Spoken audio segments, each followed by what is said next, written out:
Good afternoon, and thank you for coming. My name's Wayne Hiley. I'm the CEO of Peninsula Energy. We're an Australian-listed uranium developing company with U.S. assets and a U.S.-based CEO. I live in Wyoming, where the assets are. So I'd like to share with you the story of Peninsula Energy and the uranium markets today. The uranium markets are offering some really great opportunities. It's an exciting time to be there. In this space.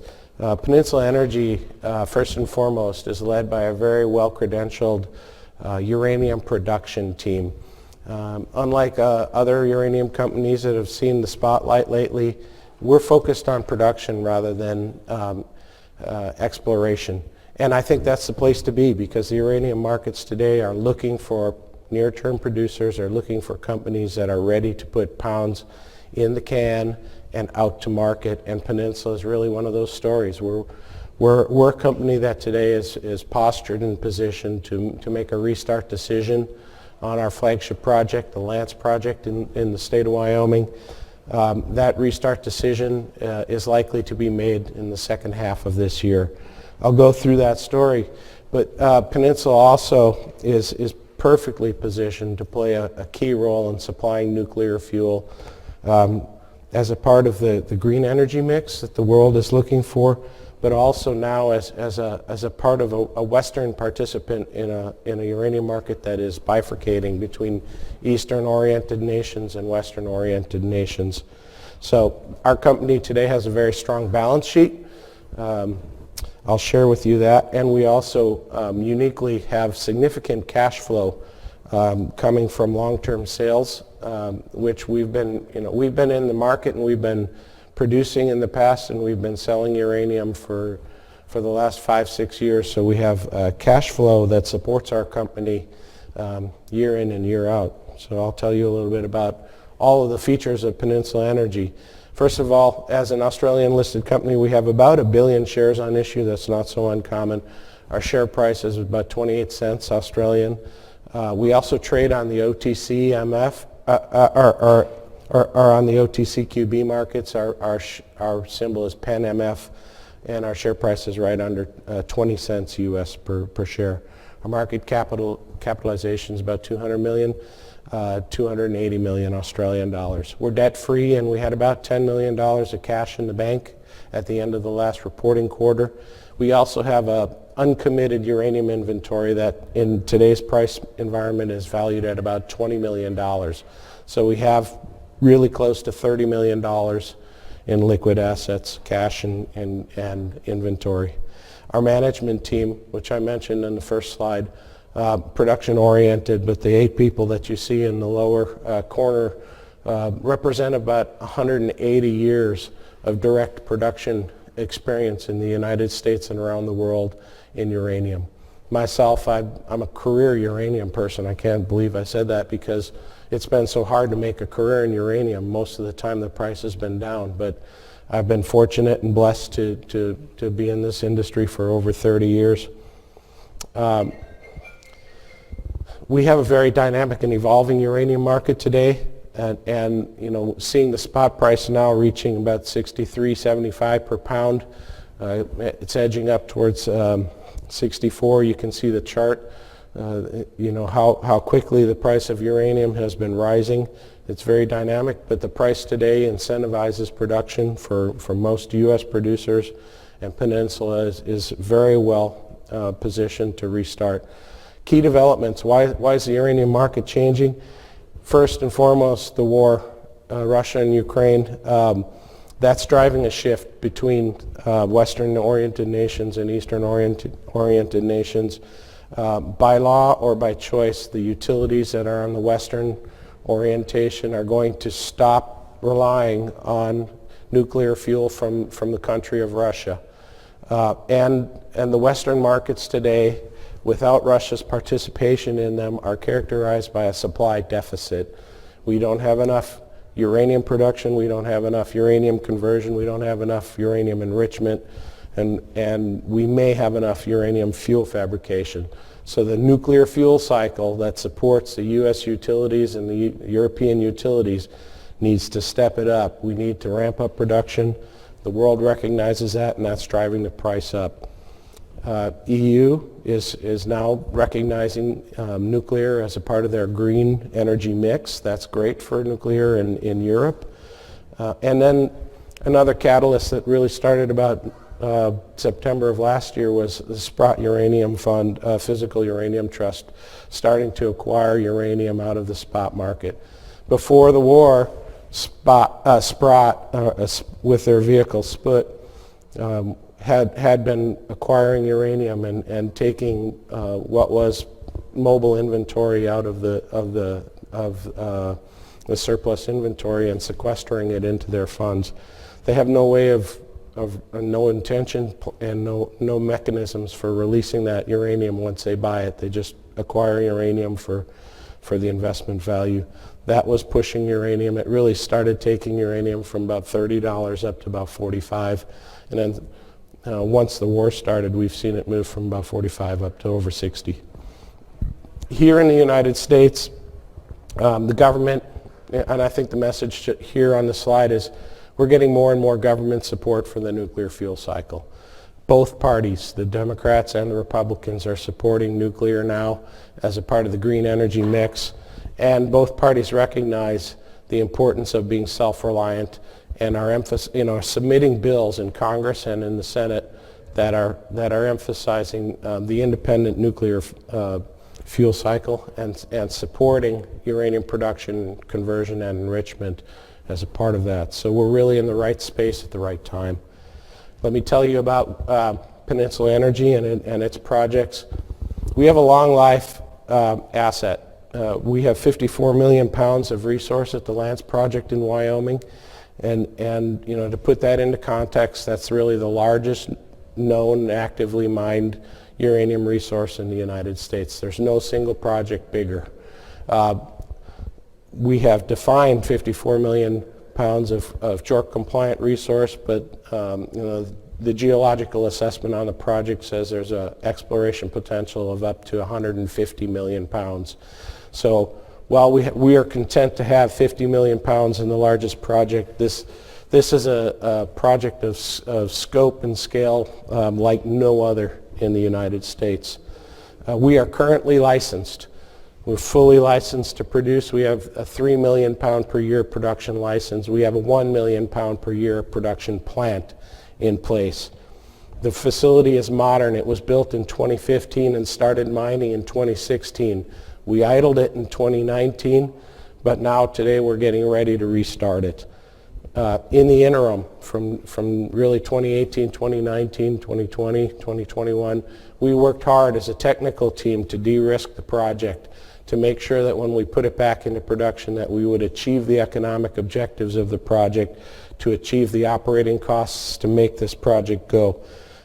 Today we understand that, you know, if we made a final investment decision and to restart, that it would take us about 6 months to be up and running, and within the course of a year we could be back up to the full run rate of a 1 million pound per year project. But that might not be the end. We did a feasibility study in 2018, and we recognized the economy of scale of ramping our project up closer to its licensed capacity. If we produce at 1 million pounds per year, we saw an all-in sustaining cost, not direct operating, but all-in sustaining costs of about $41 a pound. If we doubled that capacity and went to 2 million pounds a year, which is really our objective now, we dropped the all-in sustaining costs by about 25% down to about $31 a pound, and in a $60+ a pound market, now we're making money. 2 million pounds, $30 margin. That's a serious project. That's why we're so keen to get the project back up and running. We did a field demonstration. Part of what we were doing was converting our project chemistry. We built the mine and process facility using alkaline chemistry, and you know, people who know uranium metallurgy know that you can recover uranium using alkaline chemistry or acidic chemistry. Originally it was alkaline. We decided to change it to the acidic chemistry because that's the best way to recover uranium. You get the uranium out faster and you get a higher amount of uranium overall recovery from the ore deposit. It improves the economics, and that's the direction we took in our process optimizations. We didn't just say that's a good idea. We did a field demonstration with it while the project was idle, while we were not commercially operating. We still had our operators operating and our maintenance crew in place. You know, we're actually pretty close to fully staffed even though we've been idle. We didn't let go of the people. People are one of our best assets, and we valued them by retaining them when we stopped producing. The field demonstration generated the results we wanted. We got a complete demonstration of the effectiveness of the new chemistry. We showed that the targeted pattern configurations would work for us. We obtained reagent consumption and reagent economic data from field operations, so we know what our costs are going to be.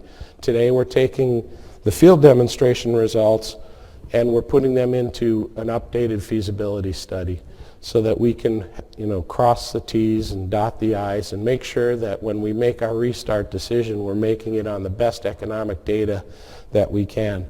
So this year is a really important year for Peninsula Energy. We're updating our project feasibility study from the 2018 study to a new one, which is expected to be released around mid-year this year. That study will build off of the 2018 feasibility study, but it's going to incorporate the results of the field demonstration work that we did. And we're also, you know, eyes wide open. We're in an inflationary environment. We're assessing the cost impacts of inflation. You know, we're going to, you know, really closely analyze what it is we think is going to be a long-term inflationary cost and what's a short-term one. And we're going to put a real high-quality, technically justified feasibility study out for public consumption. In the interim, the board management team has approved a $3.4 million preparatory works program. We're starting today preparing the project for resumption of operations. We have 2 existing mine units. We're restarting the flow in those and making sure they're all fully operational. We've hired 3 drill contractors, so we have 3 drill rigs on site operating. Excuse me. Those 3 drill rigs are preparing the future mine unit, the next area that we're going to mine. So, you know, we're very active also in front-end engineering, making sure that all the transition and the restart equipment is in place. As I told you earlier, our project level staffing is almost complete of what we would use in a full commercial operation. We have 37 employees now. Commercial operations would typically be about 45. And the nature of the employees that we need to bring on are construction-related and maintenance-related people. The pathway for us to resume production is well defined. We've been doing the technical optimization work, and that first box is really checked. We are actively preparing project economics for release mid-year, and then in the second half of this year I'd anticipate that we'd be making that final investment decision to restart production. Once that decision's made, it takes us about 6 months to ramp up and get ready to start production in our old areas, and it'll take us about a year to complete the development of some new mine units. So in the course of 12 to 18 months, we'll have the project from idle up to its full production capacity. On the sales and marketing side, we have some important points of differentiation between us and our peers, and one of them is that we have a sales contract book in place. We've committed sales of up to 5 million pounds of uranium over the next couple of years, out to the year 2030. We've been selling uranium into the market for the last several years. Last year we generated about $8 million net in profits from our sales activities.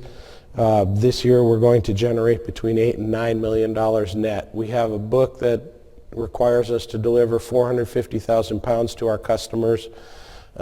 Because we're not producing, we took advantage of the low prices in the market last year. We made commitments to buy material at fixed prices as we needed it this year.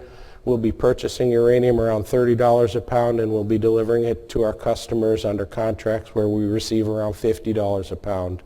So we're getting $8 to $9 million in net proceeds from our uranium sales contract book. That has supported our company. We haven't been in the market raising money to keep the lights on. We don't need to because we have the contract book. It's a big differentiator. It's something that you should look for in companies. We also have a physical uranium inventory. We purchased about 300,000 pounds in the middle of last year. This was right before Sprott was coming into the market. We had a full sense of what that impact might be, and we said it would be wise for us to get ahead of it, purchase some uranium now. So in the middle of last year, June of last year, we bought 300,000 pounds at $31 a pound. Today it's worth $63 a pound. You know, we doubled our money in less than a year. It was a good bet. I didn't expect it to be that good, but yeah, we did that, and we're real happy about that. So that physical inventory is uncommitted. We don't have it obligated to any of our sales contracts. It's now valued at over $20 million, and it's a part of our assets as a company. It really fits strategically very well with our capital needs to restart the project. It fits very well, giving us flexibility to deliver to our customers when they want and where they want. We don't have to worry about production for the time being. We have inventory. But it's a very compelling proposition at the end of the day. We have work streams this year that are going to deliver impactful news. We have updated economic evaluations coming your way. We have the work program where we've committed $3.5 million of our dollars of our resources to preparing the project for production. We have preparations in advance of a final investment decision, and we expect that investment decision to be made this year. We're continuing to refine our licenses and permits. We are fully permitted, and we could start production today if we wanted to, but we're refining our permits like all companies usually do. You know, we've got another good idea, let's put that into our permit. So there'll be some news on the permit amendment front, and it's all going to be good news, I expect. We'll also be actively engaged in uranium marketing. The market is ripe now. The utilities are recognizing the need to diversify their supply base. We have customers. We can extend our relationship with those existing customers. We're a proven deliverer of uranium to the market, and that's what the utilities are looking for now. They started out with the tier one companies, the major producers who've been producing through thick and thin. Their next level of contracting is going to be with companies like Peninsula, who've been proven, successful, and capable producers in the past who are ready to restart. So the next 12 months is going to be very exciting for us. We have a low capital cost restart, a short time frame to do that restart. We're the only uranium company, in situ recovery company in the United States that's licensed to do the low pH in situ recovery method, and that's the world's best way of producing uranium. So we're excited about that. We took the time to do that. We're led by a very well credentialed production team. We have ongoing cash flow coming from our sales contract book that supports us. We have a physical inventory that gives us flexibilities. Uranium is becoming so important in the dialogue of energy security, and you know, there's just an increasing number of positive catalysts for the companies in our space today. Our advantage, and this is just something to understand, idled U.S. producers today and developers have a significant opportunity to, you know, that we can assist the Western nations in securing nuclear fuel in a time when we're supply short. So we have a very significant opportunity in front of us as an idled producer.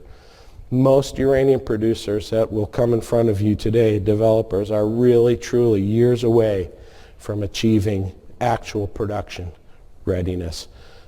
There's staffing obstacles, there's technical obstacles, there's regulatory obstacles, there's operational obstacles, and there's market-related obstacles. But if you were paying attention to my story, you'd now realize that Peninsula spent the last 4 years de-risking our technical, regulatory, operational, and marketing activities. We're ready for a rapid restart. We're the company that's ready to go. Thank you. I'll take your questions. Go ahead. The sales contract, what's the term limit? How long does that go? Our contracts extend out to the year 2030. We're delivering, fixed into the market about 450,000 pounds every year. And then our customers have some options that they can elect to take additional supply. So, we could be anywhere between 400,000 pounds as a base any given year up to about 600,000 pounds obligated in the contracts. And I think that's just right for a company. You know what your revenues are going to be on the first part of your production, and then the rest of it is open for market. It's market pricing. So future contracts for us are going to be probably market priced rather than fixed priced. Could you expand on the benefits of the low acid in situ recovery? Yeah, certainly. Well, low pH in situ recovery is practiced around the world. Kazakhstan, the world's leading producer, exclusively uses that approach. Australia, Uzbekistan, as opposed to the alkaline approach. Now, the U.S. in situ industry, which I grew up in, practiced alkaline chemistry. Alkaline chemistry is less aggressive and than the low pH or the acidic chemistry. The alkaline chemistry takes about 60 pore volumes, which is flushes of the water through the system, to get a high recovery rate. With the low pH, we can get the same recovery rate in about 15 or in about a quarter of the time, because the chemistry is just that much more effective. So we went that direction. The world's leading producers, the lowest cost producers, all used in situ recovery with a low pH. We decided to go there, and we pioneered that in the last 4 years. We took on the technical risk and the regulatory risk in 2017 and 2018. We were not market darlings for doing that because of the risk we took. But today we're fully permitted, we're fully authorized, and we're technically proven out. What are the environmental or cost or other benefits of it? Well, the real advantage is the rapidity, the pace at which you can get uranium recovery, and the fact that you can get a higher level of uranium recovery. We're looking at probably 20% higher uranium recovery from the existing resource because of the change in chemistry. So we're very excited about using that. There really isn't an environmental cost, whether you use alkaline chemistry or acidic or low pH chemistry. In the United States, you have the same obligations. You have to return your groundwater to its original class of use. After you're done mining, you have to reclaim and restore. As a part of our permitting process, we did a field test, and we demonstrated our capability of restoring the groundwater from or after low pH mining back up to baseline conditions.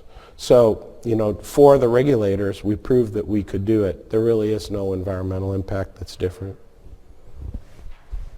So the sales contract says 400 to 450, could escalate to 600. Your feasibility studies were going off 1 million, or possibly upgrading to 2 million. Right. Sign another contract before you move forward with this? We don't need to sign another contract in this market. If we did sign another contract, and decided to ramp up to 2 million pounds a year, well, it wouldn't be based on the contract, but the market price itself. But the contracts that we're seeking today are really market related. So we want to take the market price. The advantage of the contract is that that you have a home, and that you won't be adversely impacting the market later, by having excess production that you have to find a home for. But today's market, most market-related contracts will have floors and ceilings and prices. And our objective today is to secure market-based contracts with floors that are profitable for us. And what would it cost again on doing the expansion? Is $6 million to get to $6 million to get to $1 million? And is there a number in the... Right. Well, so based on the 2018 feasibility study, we said we could transition the project from the alkaline chemistry to the low pH chemistry with $6 million capital investment. That still seems to be a pretty good number. And then we said that to ramp it up to the full 1.1 million pound per year production rate that the plant is based on, it would take another $15 million. So we were talking about low capital costs to get the project from idle to full capacity, around $20 to $25 million. It's a very low bar. I'm out of time. Thank you.